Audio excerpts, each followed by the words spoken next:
Hey humans, how's it going? Susan Ruth here. Thanks for listening to another episode of Hey Human Podcast. This is episode 346, and I had a conversation with Father Sebastiaan.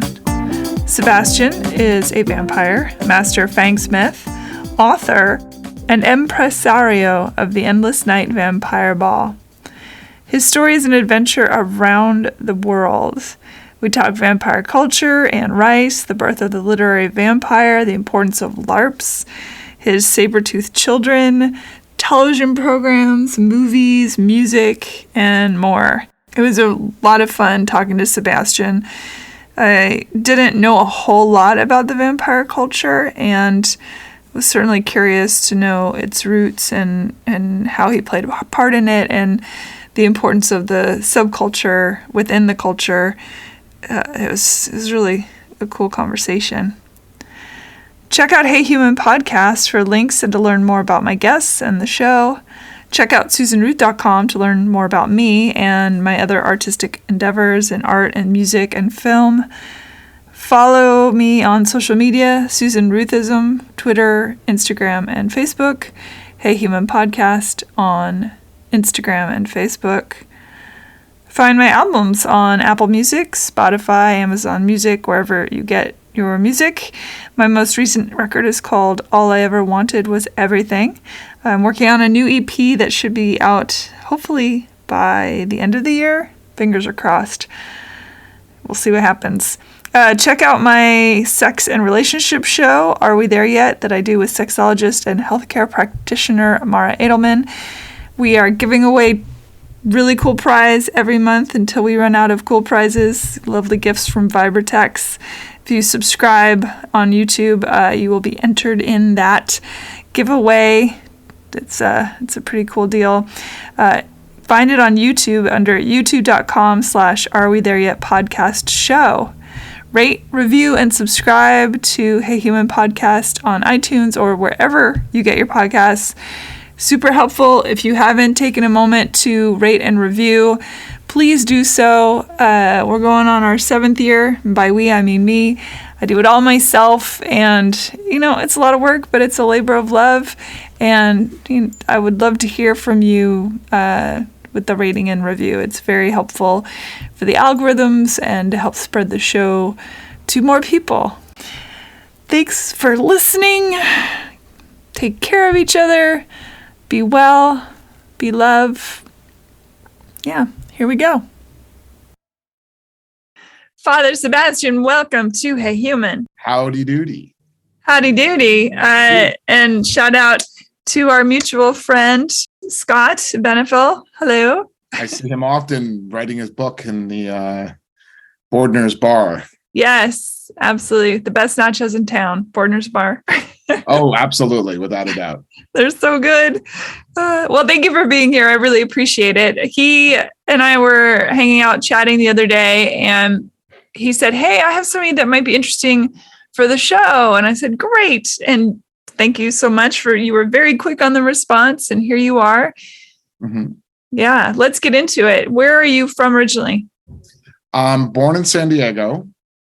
To a military family. My dad moved back to New York when I was 1 year old, and I grew up in a very normal family, very suburban.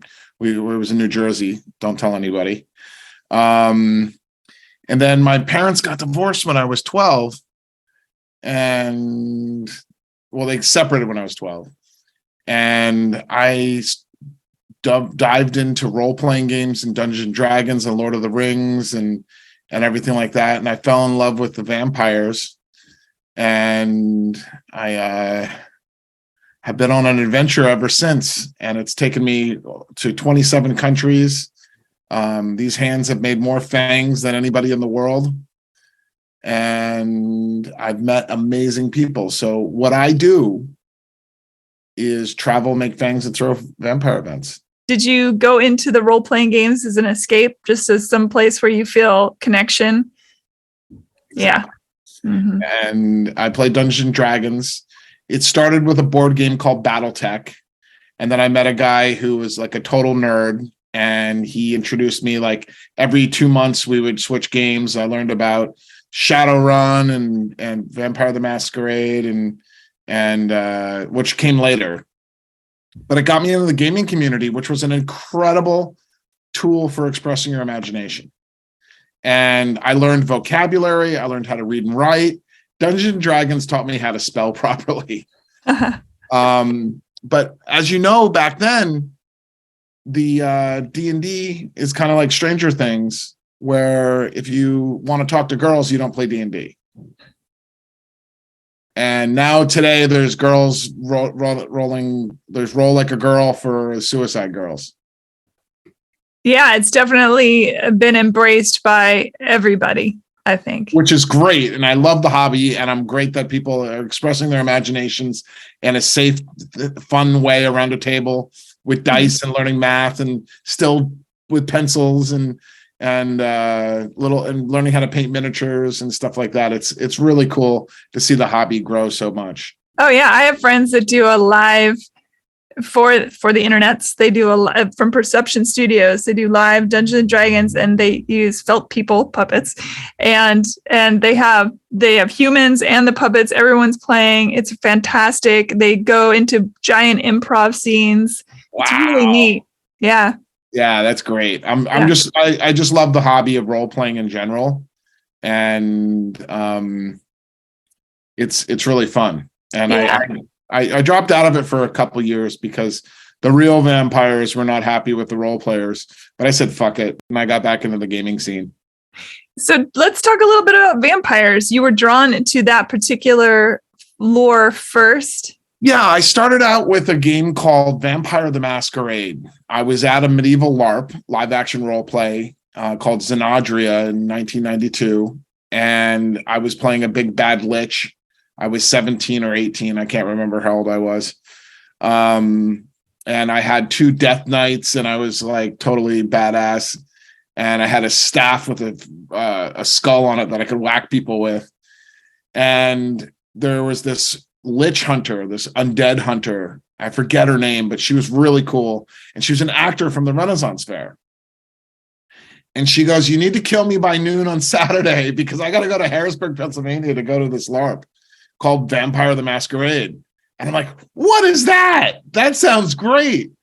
And she went off to the game. I stayed behind and played my character. But I looked it up, and I found this wonderful company called White Wolf, who was creating this role-playing game that embraced all the different vampire mythologies and created a vampire genre Vampire the Masquerade is probably one of the three greatest influences on the modern vampire mythos. And I got hooked. And my girlfriend Dawn and I, her name was Dawn for real. She was a fairy gypsy witch and a vampire werewolf. I mean, she was everything. She just said, "I'll sum it up. I'm just Jewish." And I was like, okay.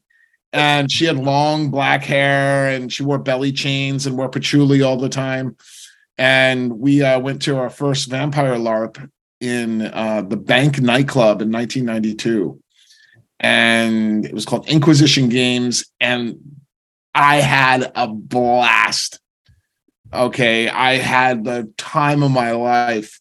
It was like, and then at 11 o'clock when the goth club opened in the Bank, the kids would go down, the vampires would go down into the catacombs. And we role played our hearts out. But one thing that was weird was I had 1993, my girlfriend and I, Dawn, she's sadly passed away in 2002. I'm sorry. Yeah, I just contacted her sister to see how she was doing, and it was really nice to catch up. But Dawn and I went and got our fangs made from a fangsmith because I went to my grandfather and I go, "Grandpa, you're a dentist. Can you make me fangs for Halloween and my prom?" And he goes, "You're crazy." Okay. So my aunt introduced me to a dentist that was really interested in special effects. And I went and got fangs made by a guy named Gregor in Elizabeth, New Jersey on the 3rd of November, 1993. That was my awakening, my day of reckoning. And Dawn and I both got our fangs, and we went out to the LARP, and we were like really loving it. And I remember when I got home, I dropped one of the fangs down the sink. Her dad had to unscrew the sink and get it. But we went to the prom, and her health was not very good, so the relationship wasn't really something she could continue with. And I was working in a shoe store in Bridgewater Commons Mall called a shop called Wild Pair. And there was 4 metalhead guys with long hair selling stripper shoes and a gay manager named Lou who had a handlebar mustache. And we were selling Doc Martens and stilettos and thigh-high boots and stripper shoes and club kid shoes. So a lot of club kids would come into the shop to get stuff. And I was wearing my fangs on Halloween in 1994. And this one guy goes, "I love your fangs. Where did you get them?" And I'm like, the guy retired. And he's like, "Oh, can you make me a pair?" And I had been apprenticing. I had been working as a dental technician for a dentist in Bedminster, New Jersey, who was this like really conservative dentist who had a freaky side. And he had every Wednesday I'd go and I'd learn how to like repair dentures and fix dentures and mix acrylics and safety and sterilization and stuff like that. And so I said, "Sure, I'll make you a pair of fangs, but I'm not ready yet." So I practiced and practiced and practiced. And on Christmas Day, 1994, I made my mom my first pair of fangs. Did she wear them? She wore them. She still has them somewhere. But my mom is my first fang client, per se. And how did they attach? Well, they're caps, and they're made of dental acrylic. And I like subtle ones because like people can't tell that I'm wearing them. And they just fit on top and essentially, literally like you just push it in. Yeah, and I make them so so subtle that you got to take 2 looks to look at them. How did your family feel about your newfound love? They thought I was the black sheep of the family, and I was the first son. So it was like football was the way to go. And I was like, I'm not really into football, Dad. I'm into vampires and werewolves. And so I got my claim to fame by making fangs. But that Halloween, that guy that came in he had a girl under each arm, and he was like really, really cool. And I looked up to him, and he was about 2 years older than me. And I think I was 20 or 18 at the time. I was 18 at the time. And he goes, "Do you have a fax machine?" And I go, "Yeah." And he goes, "I need to fax my guest list into the Limelight." And this is the Limelight of the movie Party Monster, when Macaulay Culkin and Seth Green played Michael Alec and stuff. I don't know if you've seen that movie. I have seen it, yeah. This guy was working for Michael Alec, and he saw my fangs, and he was like, "I got to introduce you to these guys that run the Limelight. So put your name on the guest list and come in and after work." So I was like, I don't have any clothes. So I went and bought a poet shirt and some leather pants and took some really cool shoes from the shop. And I put myself on the guest list, and I got there about 11 o'clock. And this guy named Steve Ramirez met me at the door and showed me the club and introduced me to Peter Gation, the guy with the eye patch. And a bunch of people that I'm still friends with to this day. And I started running vampire masquerade games in the back rooms. And then in 1995, I started making fangs, and I became the official fangsmith of the Limelight. That's pretty cool. Yeah. So you were around during that Alec stuff when it all went down. Yeah, I saw it all happen. How was that? Well, I wasn't in the apartment where they were. I saw the club kids. I knew Angel Mendez. And Michael Alec has a very significant paranormal connection to some things that I really am not ready to talk about, but I'll be revealing in my memoirs coming out next year. Ooh. Yes. It's called The Vampyre Sebastiaan. And it's written by a lovely lady named Heather, who is a PhD, Dr. Heather, I call her. And she's a professor at Otis College. So I'm going to tell my story and hopefully make a movie out of it. Fantastic. Well, I gotta say, when you were talking about the wild pair, sounds like a great idea for a television show. It was fun because there was Sean Murphy, who was the Casanova of the group. There's Paul, who is I see Paul still to this day. He was the assistant manager. And then there was a guy named Tommy, and it looked like we were all four in a rock band. And Sean was always bringing ladies in the back room, and he would be like, "I'll be right back," and he'd grab a girl's hand after, and then they go back, and whatever happened, I was, wow. Whatever happens in wild pair stays in wild pair. Yeah, exactly. I love it. That's hilarious. What was it about vampires that drew you to them, aside from the obvious immortality? Well, what drew me to them is that I was a gamer. And one thing that I really loved about gaming was the costuming. Okay.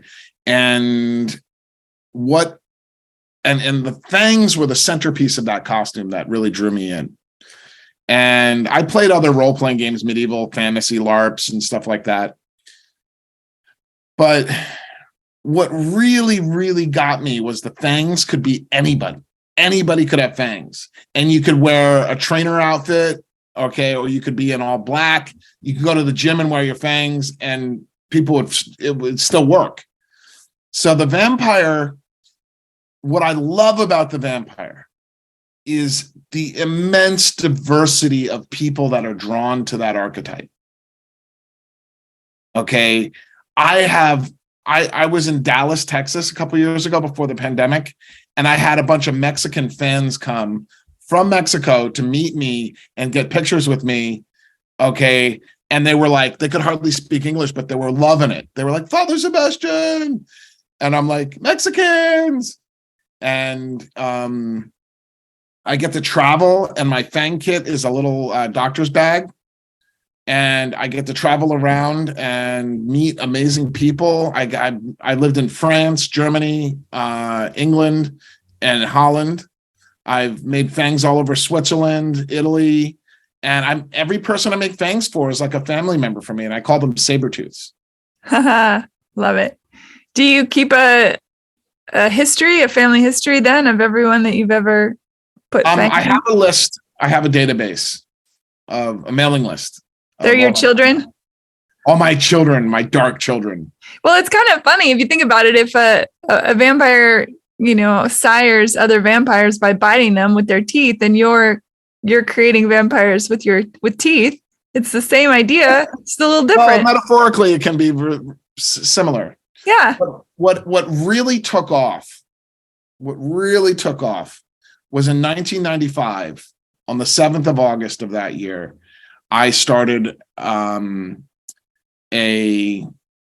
fang club for my fang clients called the Sabretooth Clan. Okay, Clan Sabretooth, House Sabretooth, Sabretooth Clan, all the same thing.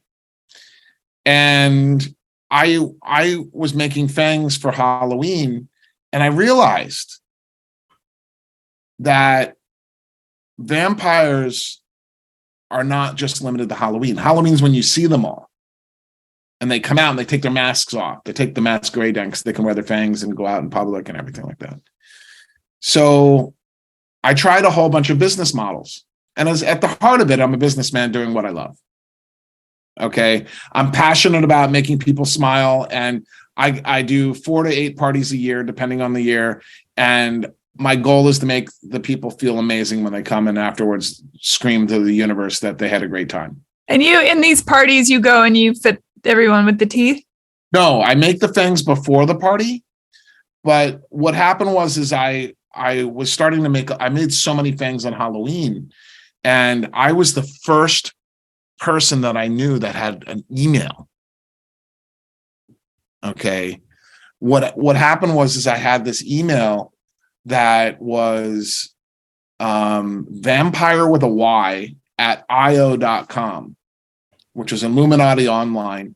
It was a little hosting company, and I had my laptop, and I would get on the laptop and dial up on the modem and post on the bulletin boards, custom made fangs in New York's East Village, and people would come from around the world, and I got a lot of nerds and geeks, and the role-playing game was really cool. But the problem was that it was a lot of gamers and actors, and honestly, there's so many times you can kill the prince. So I started attracting clientele from the leather BDSM scene, from the gay scene, people that love vampires that weren't role players, but were lifestyle vampires. Okay. And I met this wonderful Wednesday Addams-like girl named Sandy at the Dark Shadows Festival in 1995 at the Marriott Marquis in June of that year. And I made her fangs and a Catholic priest named Neil. Okay. And I made fangs for 2 Catholic priests in my life. Fascinating. And Sandy swooped me up, my little 20-year-old butt, and she was like, "You're coming to New Orleans with me." And I'm like, "To Anne Rice's party?" And she's like, "I've got 2 tickets and I need a date, and you're cute." And Sandy was worked for Roadrunner Records. Okay. And if you're out there, contact me. You changed my life. Thank you. Okay. And she was a publicist, a press agent for Roadrunner Records. And my God, we had an adventure on Halloween weekend, 1995. I was my first year making fangs. Vampire the Masquerade was huge. The lifestyle vampire community was coming together. I met some lifestyle vampires, and I met this one guy named Michael. And Michael said, "We spell vampire with a Y to differentiate between the role players and the lifestylers." And New York City had a vampire community that wasn't very organized. It wasn't really like they knew about each other, but they weren't really like things. And I heard rumors of a vampire club called Club Vampyre with a Y that existed from like thing, and they had rings and t-shirts, but I never found out where that was. And it was like a fantasy of mine to go to it. And I was playing Vampire the Masquerade, and the lifestylers were on another level. Okay. And the vampire community really took off in 1995 because Anne Rice threw the Memnock Ball in New Orleans. By the way, Memnock the Devil, listeners, if you've never read it, it's fantastic. Yes. And I quickly read Interview with the Vampire, Vampire Lestat and Queen of the Damned. My mother told me about Tom Cruise losing weight to be a vampire when I was 16 in my kitchen. She was like, and it was just like all the pieces came together. And I got up on that plane. I had a velvet coat made by 2 seamstresses in New York. And I got my little 20-year-old butt down to New Orleans. I think I was 19 or 20. Tell me how that party was. I'm so jealous. The Anne Rice Memnock Ball, you had to be a member of the fan club or an industry member to be able to get in. And I will tell you, the entrance alone was mind-blowing. So it was Friday night. I got to New Orleans. I met up with Sandy. Okay. Sandy and I hung out in our little Airbnb. And Sandy was like, I'm about 6 foot tall. Sandy's like 5'1". So I could put my chin on her head. I got in a taxi and went down to the Garden District. And at St. Elizabeth's Orphanage, right in front of it, was 5,000 vampires or costume people that loved Anne Rice. And it was about 5 or 6 in the afternoon. It was still daylight out. And everybody was like waiting for the gates to open. And we all had our golden tickets like Willy Wonka and the Chocolate Factory. We were like, yes, yes, yes. The queen herself is hosting the greatest vampire ball in history. I consider her a saint for vampires. And my life had become my job was making fangs, and I was running Vampire the Masquerade games in the back rooms of Limelight. And around the corner came a horse-drawn hearse. And these ushers got off and cleared the way to the gate of the St. Elizabeth's Orphanage.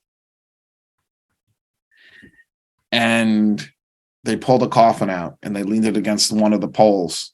They pulled another coffin out, leaned it against the poles. And then they opened the coffin and Anne Rice comes out. And the crowd goes batshit. No pun intended. She's waving like the Queen of England. Yeah. Okay. She's waving like the Queen of England, and she is like in her glory. This is Anne Rice at her prime. A year after Interview with the Vampire came out with 4 A-list actors. Okay. 5,000 of her fans going nuts from the fan club. Okay. And it was just mind-blowing. Like I was just like, I wish I had a camera. I feel horrible about having, but I do remember she goes, wait a minute, ladies and gentlemen, I have a surprise for you. And she goes to the other coffin and she opens it up, and out comes Kirsten Dunst. Wow, that's great. The crowd goes nuts. Claudia's there with Claudia, because Claudia was based on her 5-year-old daughter who passed away in 1972, called Michelle. And Anne Rice. So this is the first time I've seen Anne Rice in the flesh. And she goes up and she sits in a horse-drawn carriage and greets every single person that walks into that ball with Kirsten Dunst. I got to speak with my first celebrities. It was like, I to this day am a fan, and I never ever wanted to be Anne Rice's friend or try to be like part of her fan club. I wanted to stay a fan. Yeah. Okay. Because that's what I am. I'm a fan of Anne Rice as well. The Witcher series is amazing. And her erotica is great. Well, when Lestat started coming from Atlanta, she lost me. Okay. You mean the Interview with the Vampire, the future ones? The more recent ones. Yeah, I didn't read any of those. Were those written by her? I thought those were written by her, people saying, how like Orson Scott Card's son started writing. No, I don't think Christopher did that. Christopher wrote a book with her. Christopher, from what I can tell, okay, has licensed everything to AMC, and they're making the new TV series. Oh, interesting. He's really focusing on the memory of his mother.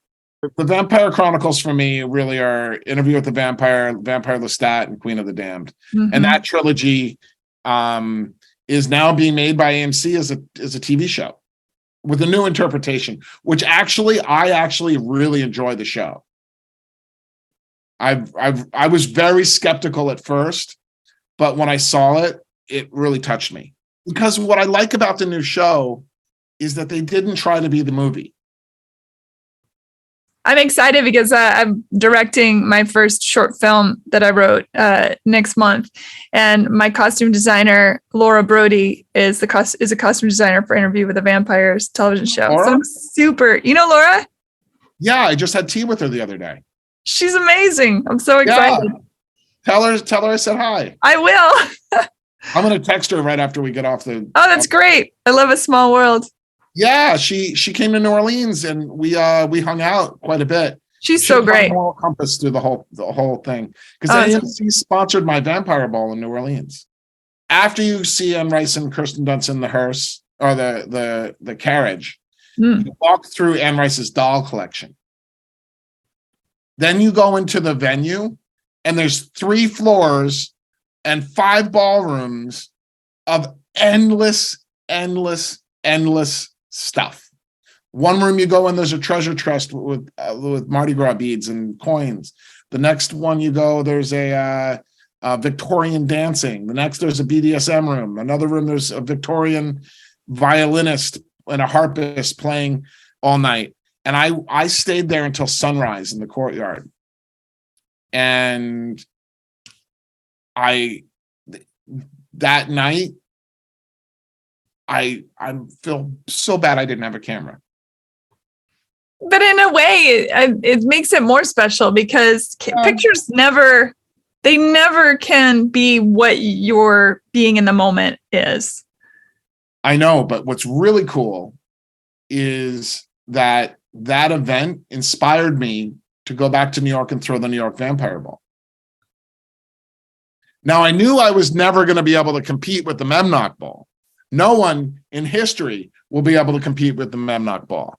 Okay, the Memnock Ball of any vampire ball in history was the most magnificent experience anybody could ever hope for because of the timing about the movie coming out and the costumes and the freshness of the vampire subculture.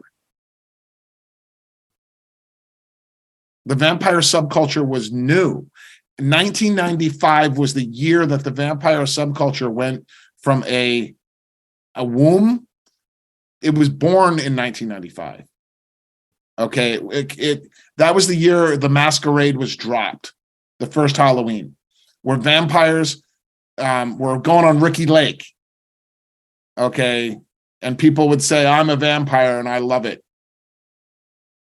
So all different expressions and styles of vampirism were represented at the Memnock Ball. Anne Rice isn't really cool with the lifestyle vampires.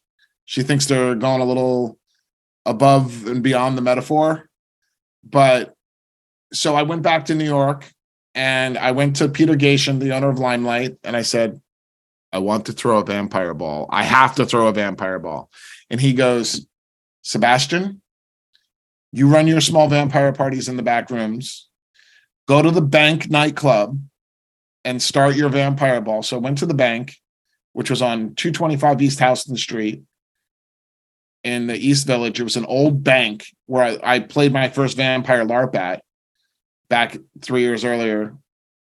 And I opened the vampire ball Saturday of January 1996. We had a red carpet that went into the club and there was limos pulling up and it was incredible. And it was the first time that the old school vampires of the old coven of the people that were around met the new people. And the new people were the Sabretooths because I was the only fangsmith in East Village and my business in 1996 exploded. There was a different year in 1996. And I did a second vampire ball at Coney Island High. And then Peter Gation finally rented me Limelight. And the last Tuesday of July 1996, I ran my biggest event that I've run ever.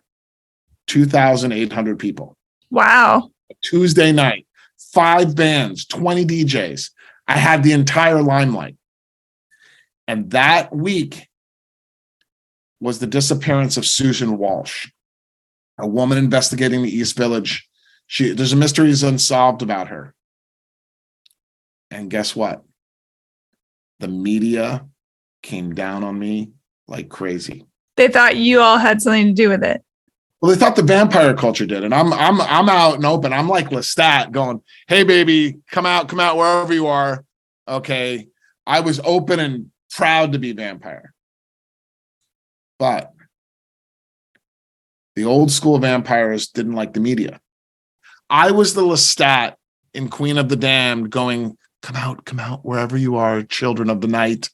Let's go party and be on TV and love it. And the old vampires were like, no. And I was like, let's drop the masquerade. And we did it. And because of Susan Walsh's disappearance, a woman named Catherine Ramsland came to me and she proposed to write a book about the disappearance of Susan Walsh. So she wanted to trace her footsteps, and I helped her do it. Was she at that party? No. Walsh was investigating the vampire community, but she was actually doing an article for the Village Voice, and her disappearance brought the media to us. And so Is that unsolved to this day? It's unsolved to this day. I was at this event in September of 1996, and I met this gentleman, a black guy from Texas who looked like a cat, and he had amazing metal jewelry. And I looked at him and I said, I have an idea for a piece of jewelry. I want this, and this. Can you make it? And he said, yes, I can. And he made this very piece right here. This came into creation. This is the original. The Ankh? This particular Ankh.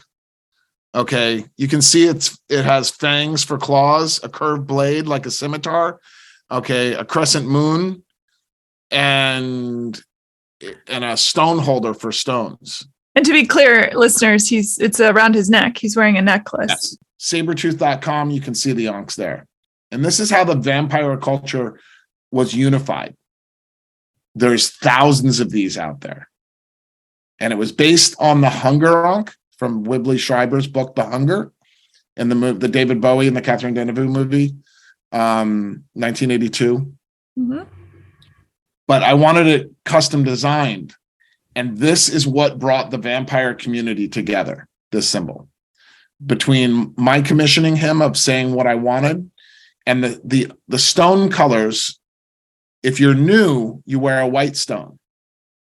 If you're middle of the, like not an elder, not a child, okay, you wear a red stone, and then you wear a purple stone for an elder. And we've added other colors, but that was the original concept. So you could tell if someone was an elder or not, or what we call a Kalme, which was a red stone. And to this day, the vampire community in New York City has 4 courts and over 45 clans. Wow. Explain what a lifestyle vampire is comparison to a LARP. Okay. Yeah. A role player is someone that takes the identity of a vampire. They make a character like in Dungeons and Dragons. Okay. Like you're playing a role-playing game. Mm-hmm. Okay. A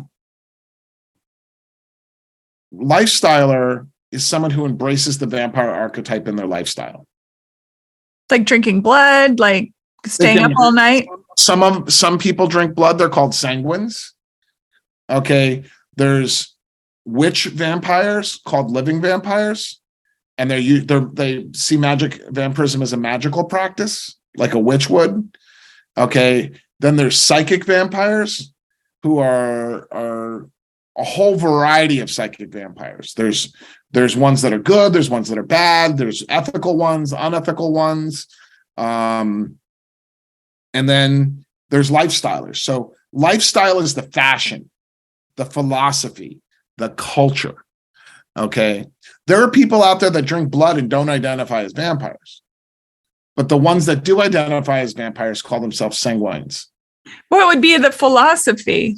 Well, the vampire community is very diverse. Okay.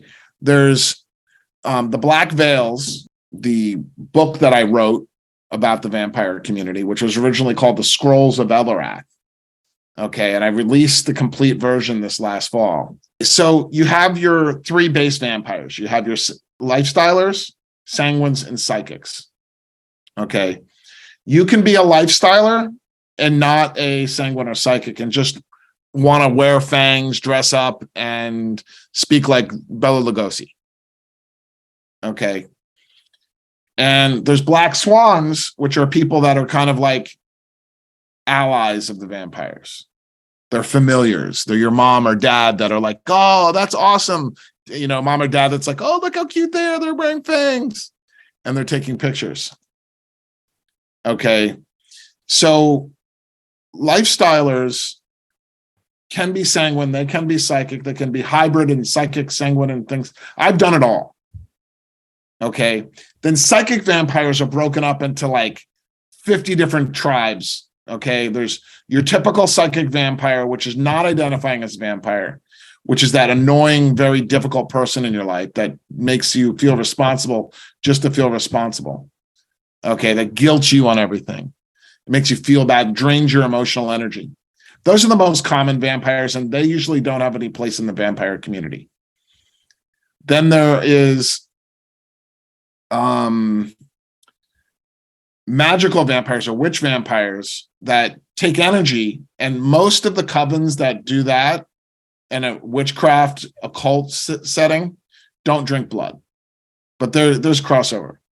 So you got your lifestylers, your psychic vampires, your sanguine vampires, and sanguine vampires, believe it or not, are just as diverse as the psychic vampires. How do they come across their blood, do you think? Consensual donors in a BDSM setting. Makes sense. It's all consensual.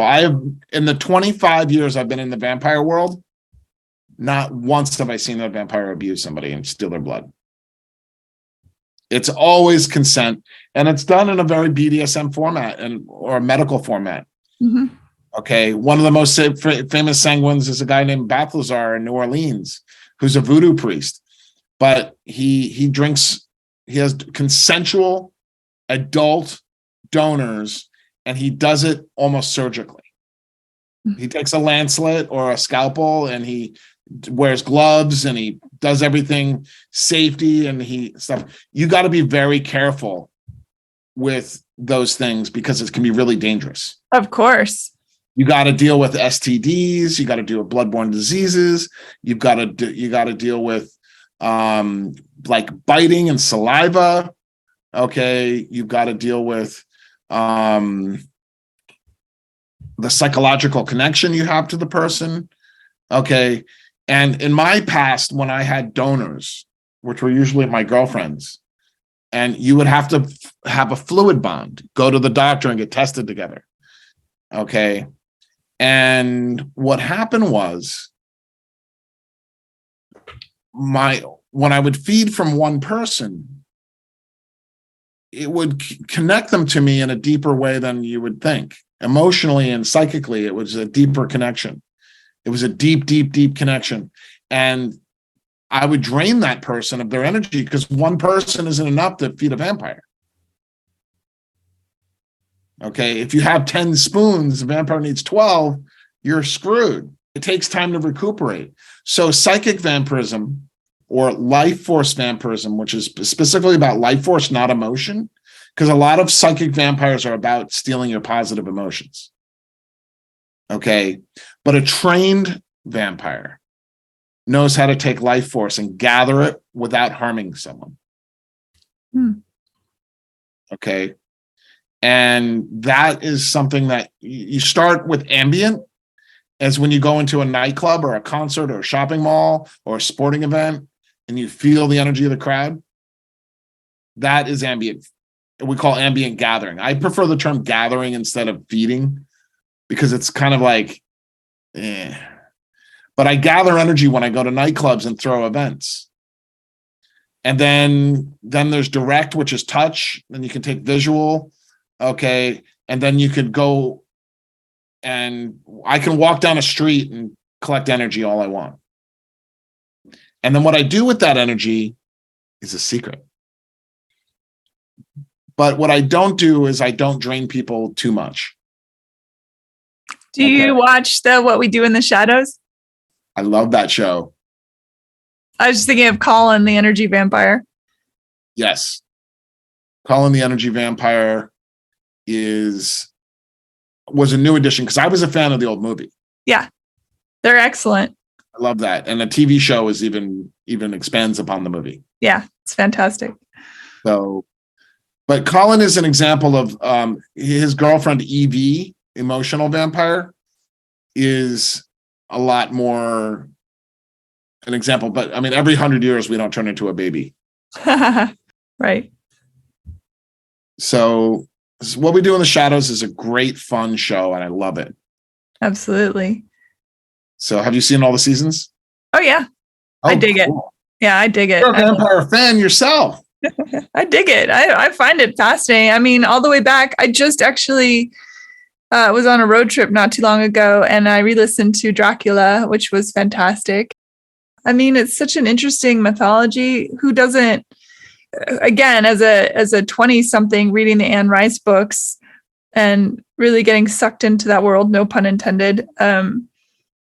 The mysticism of it, the mythology of it, it's fascinating. And then, of course, Twilight, which I never saw, but I know that people were either werewolves or, which I see the werewolf appeal as well. I love dogs and, things like that. But it's also interesting to me. I think any kind of folklorism is rooted in something real.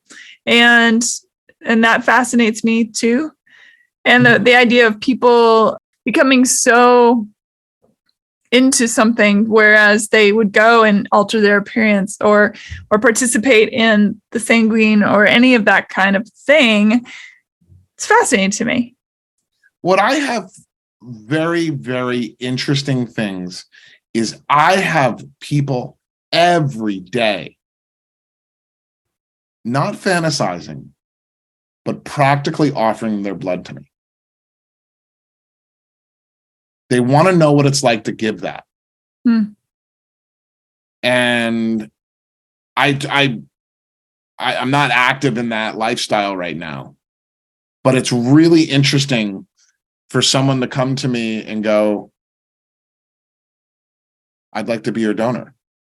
I interviewed a BDSM master a few years back, Cauldron Fire, I think was his name. And he specialized in blood BDSM, blood sport, blood play. And that was really interesting to hear about.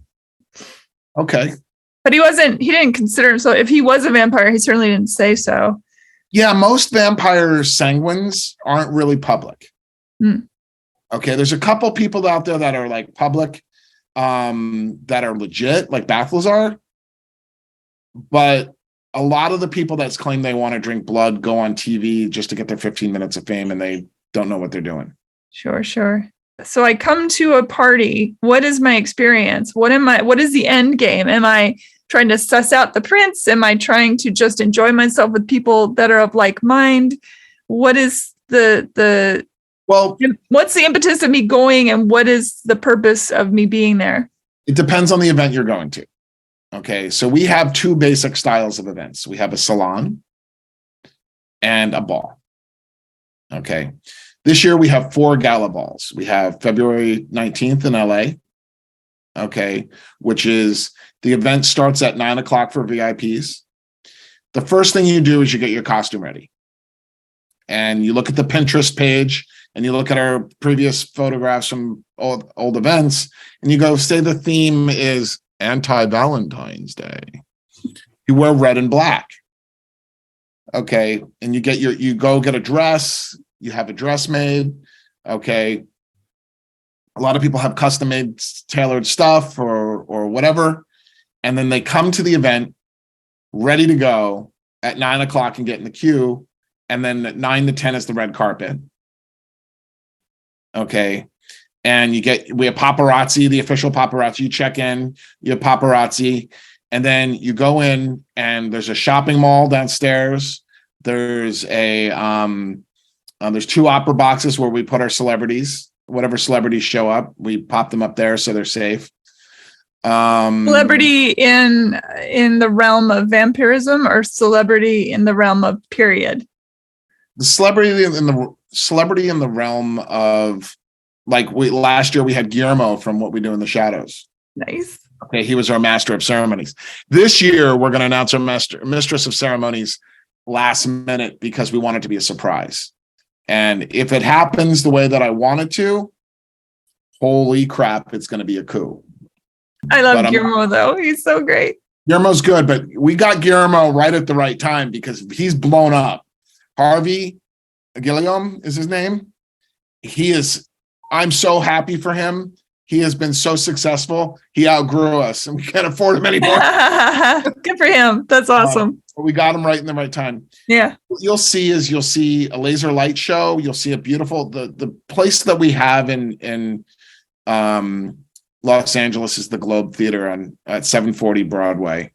Okay, and you see costumes, and I mean, we have the entire horror monster industry here, and like Laura Brody, you'll see her there.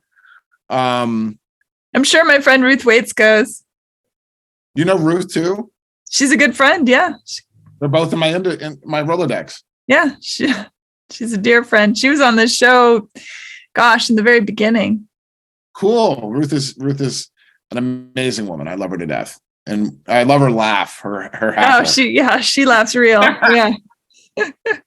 So you come in, you start meeting people, you get a drink. We have Bloodbath, which is our signature cocktail for the event, which is Chambord, cranberry juice, and red wine mixed together, shaken, and served without ice in a wine glass.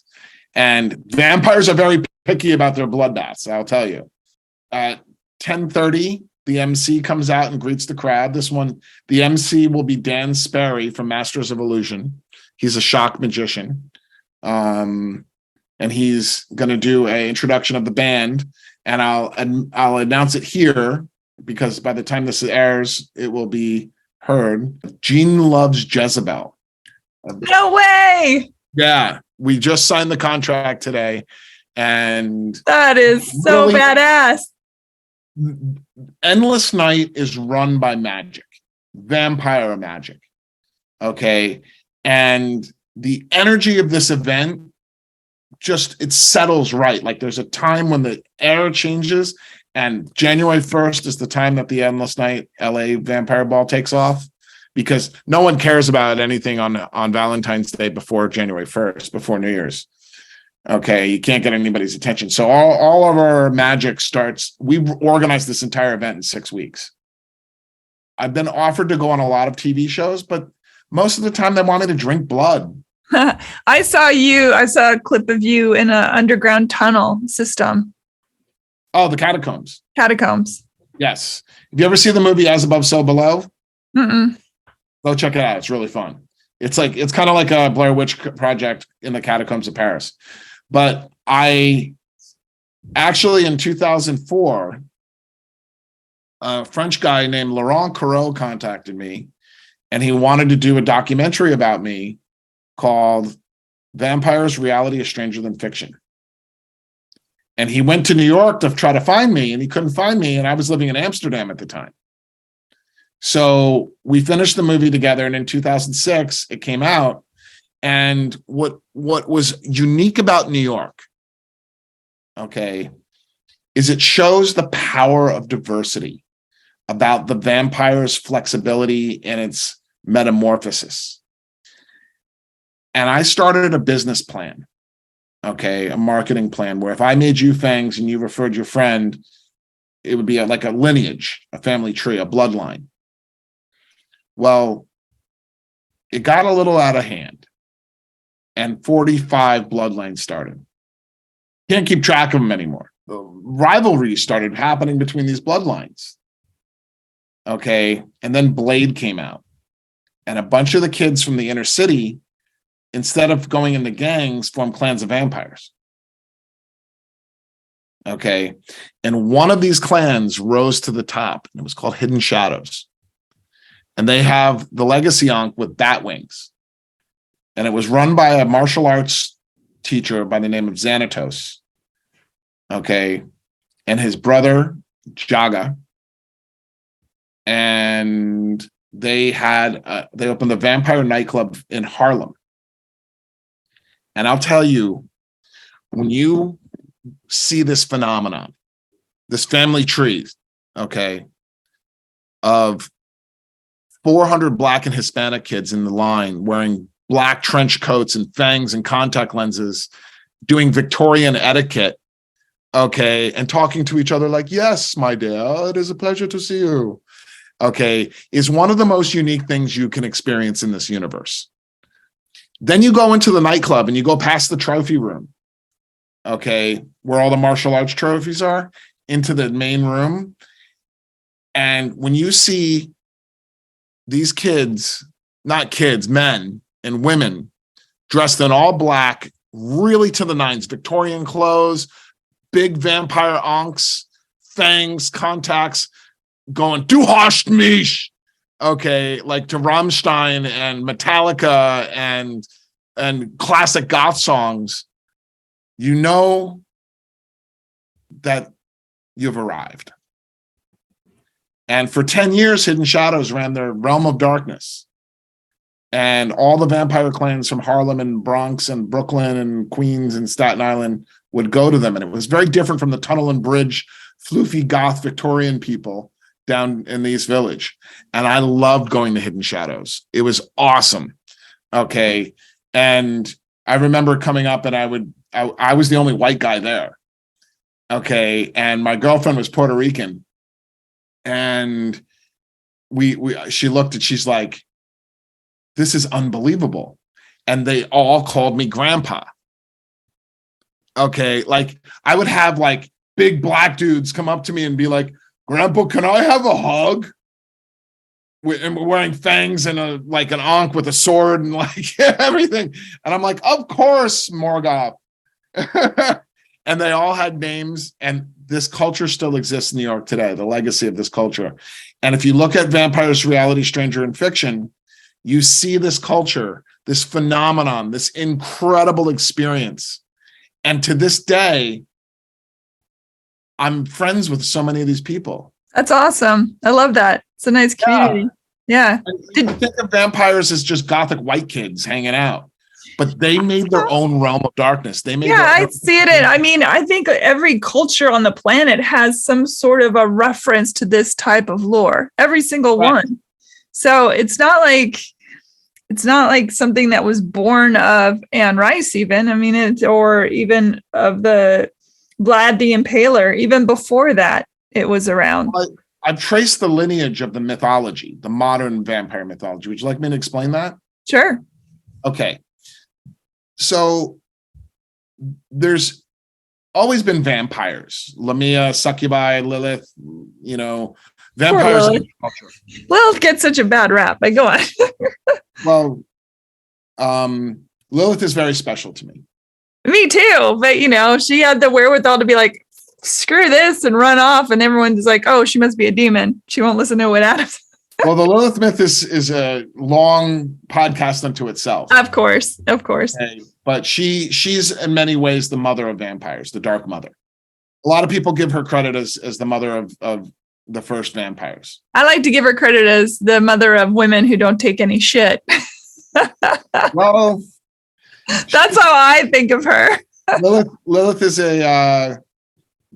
when you're a male child of Lilith, okay, a devotee, you have a very special place amongst women. So, but that's another story. So the vampire mythology started in many places at the same time in different eras, and there's different versions of it and stuff like that. The typical European vampire was a revenant, okay, which was a vampire who was like a zombie that just drank blood. Instead of eating brains, it drank blood, and it would be in graveyards. Okay. Lestat and Claudia and Louis met one in Interview with the Vampire that was edited out.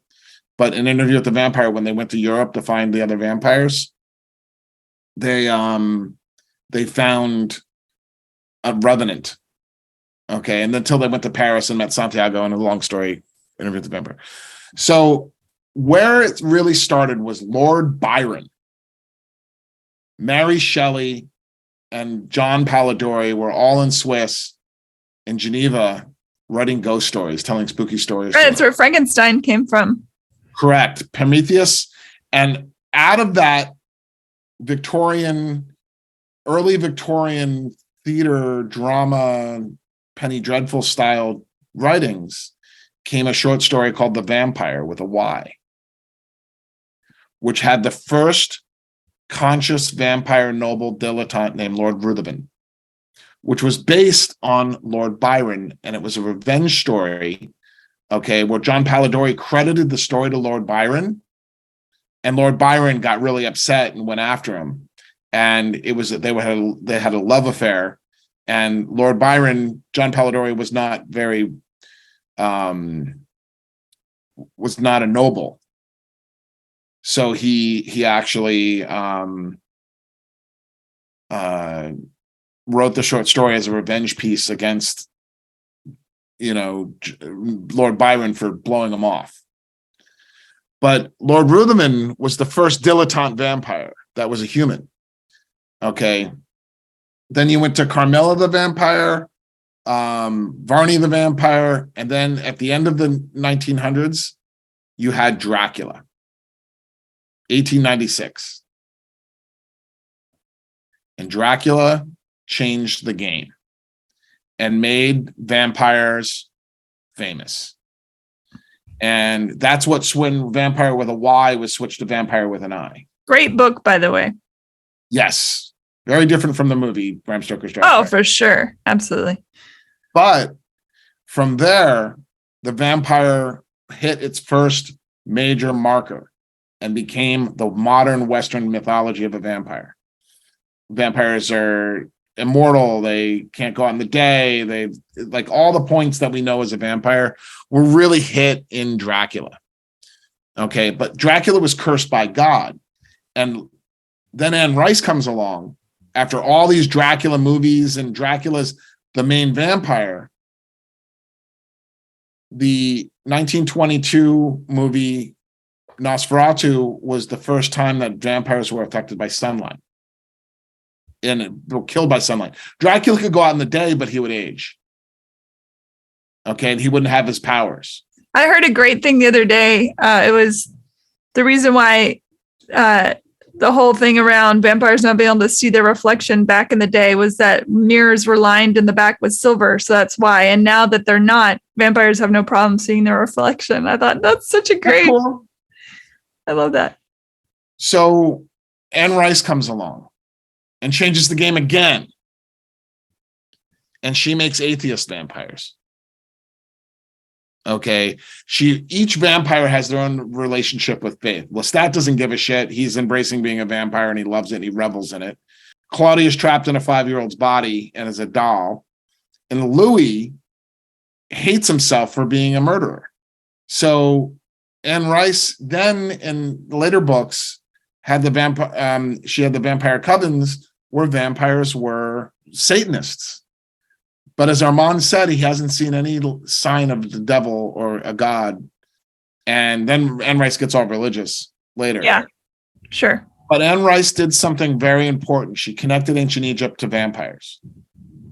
Because there's no vampire mythology for real in ancient Egypt. There's ka spirits of family members that you got to feed them until they pass on to the other side that will come back and feed on you. But that's the most they have in vampire lore. In the vampire realm. So interesting. Did you see What Lovers Left Alive? Yes, I love that. I did too. I fell so in love with that movie. I had to hunt down the soundtrack of the Beirut band that's disbanded, Soap Kills, and I had to buy their record. I found it, some obscure place, and got it. It's such a great, the soundtrack to that movie is so beautiful. Oh, it's wonderful. That movie was one of the top 10 vampire films that I've seen. I loved it. It's so smart. There, if you were not paying attention, there were great lines going by, great references to literature. So well done. And they made an appearance in What We Do in the Shadows. Tilda Swanson. Yeah, she's so great. Anyway. Yeah. So Anne Rice comes along and changes the game again. She makes diversity amongst vampires and homoerotic vampirism. Sure. Okay, and that vampires are beautiful angelic beings that are devoted to vampires. They hunt with their beauty. They seduce with their beauty. Then in 1991, there was a guy named Mark Ronhagen who wrote Anne Rice to make a role-playing game called Interview with the Vampire. And she never got back to him. So he created his own game and he called it Vampire the Masquerade. and it came out in 1991. And there's a documentary on YouTube, and part of it on YouTube, but it's called World of Darkness. And it was the first game where girls would want to play. Okay, Vampire the Masquerade contributed a bunch of things to the vampire mythos. Mm-hmm. First, it contributed clans of vampires. Okay, different clans of vampires. You have the Toreador, which are the artists, and the Tremere, which are the sorcerers, and the Ventrue, who are the nobles and dilettantes, and the Gangrel, which are the hippie vampires. And all these different genres of vampires came together in one mythology, in one universe. Mm. And this is where the story of Cain becoming the first vampire as a curse from God comes from. It was created for the plot line of this universe that the story of the game was in. Hmm. And the concept of princes and vampire courts and the dominions and the vampire lords and the Incanu. Every vampire had a place in Interview with the Vampire. And this game was transferred really well into a LARP, live action role play. Which is where you discovered it. And I did. Yeah. And I mean, the ideas of vampiric creatures have been around for the sirens and the drinking of the blood from various creepy crawlies of the night, the fairies that were the scary fairies. Midnight Mass, great example of a fabulous. Oh yeah, that was really cool. Loved it. Culturally, the Vampire the Masquerade there was a law that vampires had to follow, that you weren't allowed to reveal yourself to someone who wasn't a vampire. Okay. And there was other traditions, but the masquerade really set the foundations for a vampire subculture to be born. So interesting. So your next event is the one here in February in LA. Yes. Yes. But how can people find you, learn more about you and what you do? And if they want to get fangs? They want to get fangs. They want to find out. So basically my job is to people the world with vampires by making fangs and throwing gatherings for them. Okay. We have the salons, which are more intimate. Okay. That are like bordellos. Cool. Meets an opium den, meets a burlesque show, meets a vampire lounge. And I'll invite you privately to one. Thank you. Okay. It's coming up soon. And then there's the Vampire Ball, which is our gala event, which happens this year in Los Angeles at the Globe Theater on the 19th of February, the 20th of May in Tampa, Florida. Believe it or not, Tampa's got an incredible vampire culture. I believe it. Okay. And then Salem on September 9th at the Hawthorne Hotel. Cool. And the grand finale of the year, the House of Blues on October 28th. Is the Salem, Massachusetts or Salem, Oregon? Salem, Massachusetts. I figured. Salem, Oregon is too conservative for us. You never know. You can find it all at Endless Night, not Endless Nights, endlessnight.com. Great. This has been really interesting, Father Sebastiaan. Thank you. Well, I hope you come out and visit us sometime.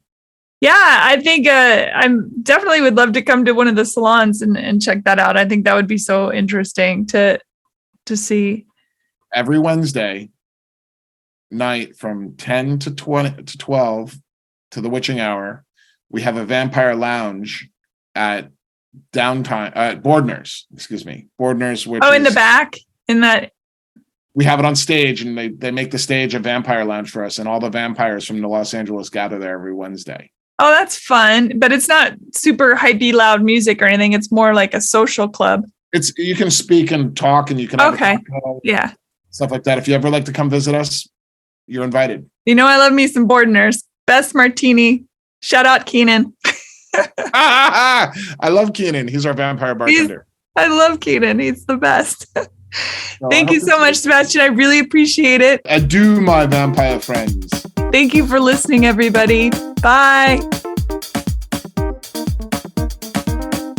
Rate, review, and subscribe to Hey Human Podcast on iTunes or wherever you get your podcasts. Thanks. Bye.